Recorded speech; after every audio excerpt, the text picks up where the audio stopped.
Hello साथीहरू नमस्ते स्वागत छ तपाईँहरूलाई डिजाइन हब नेपाल युट्युब च्यानलमा।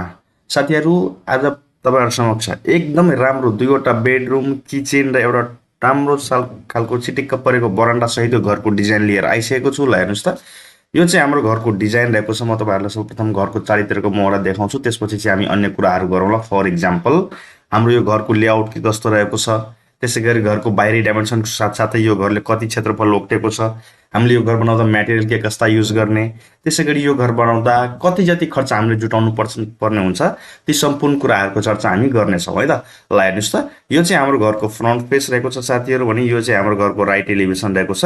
र यतापट्टि हेर्नुहोस् है त, यो चाहिँ हाम्रो घरको लेफ्ट एलिभेसन र ब्याक एलिभेसन चाहिँ हाम्रो घरको यस्तो देखिने भयो। ब्याक एलिभेसनमा हामीले एउटा पनि ओपनिङ हालेको छैन है त। हामीसँग थोरै जग्गा छ भने पनि हामीले यस्तो घर मजाले बनाउन सक्छौँ। ल हेर्नुहोस् त, यो चाहिँ हाम्रो घरको चौतर्फी मोडा थियो साथीहरू। अब चाहिँ हामी एकैछिन घरको लेआउट हेरौँ त, त्यसपछि चाहिँ हामी अन्य कुराहरू गरौँला। ल हेर्नुहोस् है त, मैले तपाईँहरूलाई 3D प्लानमा लिएर जान चाहेँ। यो चाहिँ हाम्रो घरको 3D प्लान रहेको छ। अब चाहिँ हामी एकैछिन लेआउट हेरौँ त। ल हेर्नुहोस् त, यो चाहिँ हाम्रो स्लोप राखिएको छ र यो स्टेप्स राखिएको छ जहाँबाट हामी बरन्डा बनाउन सक्छौँ। यो चाहिँ हाम्रो बरन्डा पोर्सन रहेको छ। तपाईँहरूले यहाँ मजाले सोफा सेट अथवा सानो बेड पनि लगाउन सक्नुहुन्छ भने यहाँ हेर्नुहोस् त, यो चाहिँ हाम्रो लहरै दुईवटा बेडरुम रहेको छ र यो चाहिँ हाम्रो किचन रुम रहेको छ।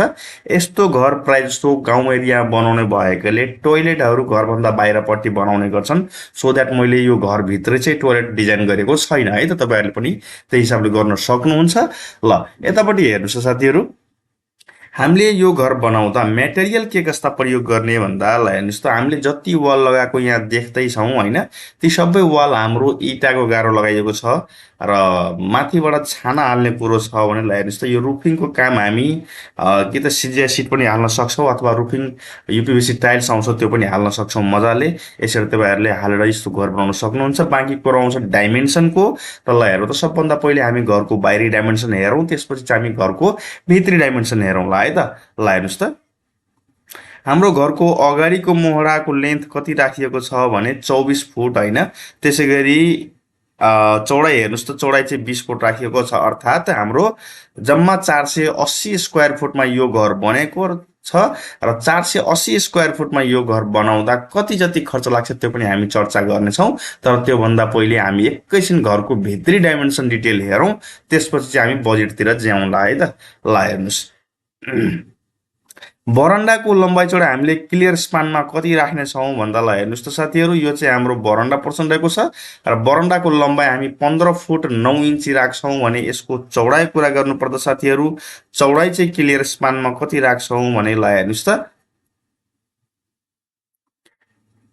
ल हेर्नुहोस् है त, 8 फुट चौडाइको हाम्रो यो बरन्डा रहेको छ। यसरी तपाईँहरूले सर्ट एन्ड हाइट रेलिङ यति उठाउन सक्नुहुन्छ सेफ्टीको लागि। र हाइट राखिएको छ 2.5 फुट जति यसको रेलिङ हाइट राखिएको छ र रेलिङको चौडाइ पनि मजाले राख्न सक्नुहुन्छ तपाईँहरूले, मिनिमम 10 इन्चको, ताकि माथिबाट तपाईँहरूले यसरी फ्लावर पोटहरू राख्न सक्नुहुन्छ भने।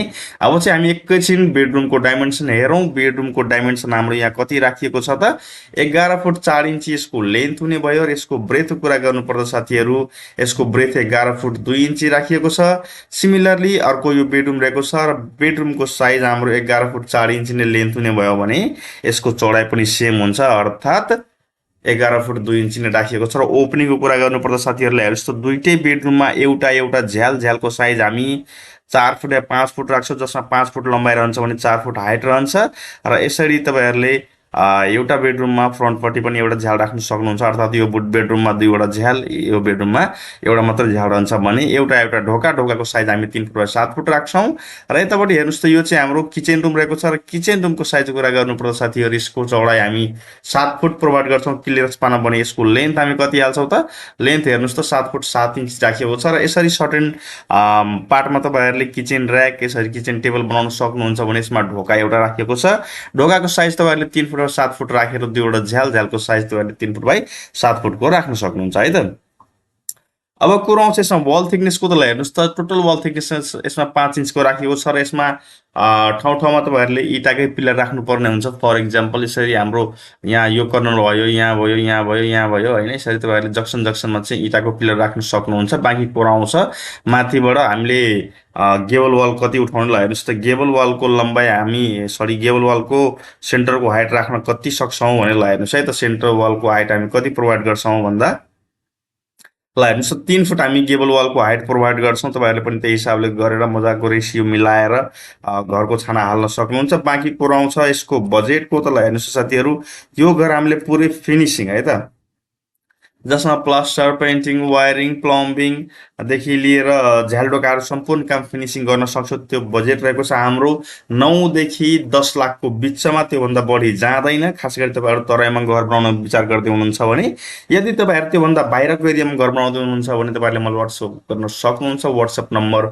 डिस्क्रिप्सन बक्समा प्रोभाइड गरेको हुन सक्छु, डिस्क्रिप्सन बक्समा प्रोभाइड गरेको हुन्छ। तपाईँहरू त्यो तराई क्षेत्रभन्दा बाहिर घर बनाउनु विचार गर्दै हुनुहुन्छ, मलाई व्हाट्सएप गर्न सक्नुहुन्छ। म तपाईँलाई डिटेल एस्टिमेट गरेर प्रोभाइड गर्नेछु। हस्, धन्यवाद। नेक्स्ट भिडियोको साथ उपस्थित हुनेछु।